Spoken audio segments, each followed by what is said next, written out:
Благодарам за одговорот, почитуван заменик министер.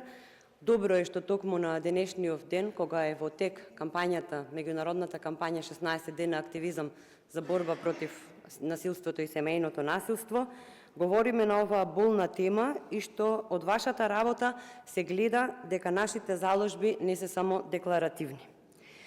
Ви благодарам за дадениот одговор уште еднаш и ќе се согласам со вас дека во овој дом многу пати се расправало за семејното насилство, но денес веќе надзираме конкретен резултат и покажуваме дека за секоја бројка, за секоја статистика стои човечка судбина која не смее да биде ниту игнорирана, ниту зацкриена.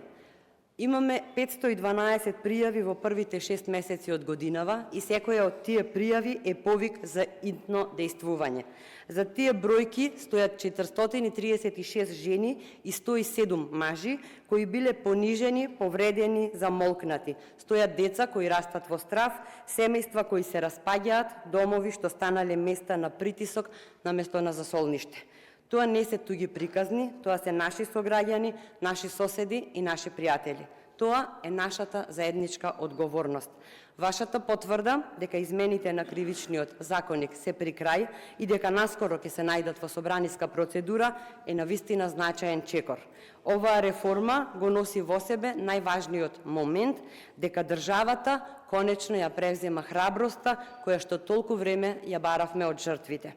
Гонење по службена должност значи дека молкот веќе нема да биде пречка, дека стравот нема да биде алиби за сторителите, дека еден сведок, сосед или случаен минувач може да ја иницира правдата таму каде што жртвата не може. Тоа е навистина промена која спасува животи.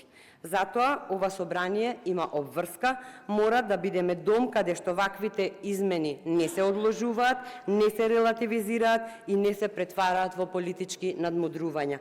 Ова е прашање на достоинство, на заштита, на најосновното право, правото на живот без страв. Денес зборуваме за секоја жена што молчи, затоа што се плаши дека нема кој да ја чуе. Со овие измени им порачуваме на сите граѓани. Државата ве гледа, ве слуша и ќе постапи. Почитуван заменик министер, ви благодарам што ја препознавте тежината на овој проблем и што се заложивте оваа реформа да биде приоритет.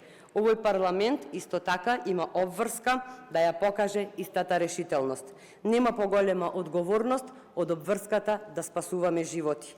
Нема повисока цел од тоа да создадеме општество во кое секој дом е сигурно место, а секоја жена, секое дете и секој граѓанин ќе може да живее без страв. Ви благодарам.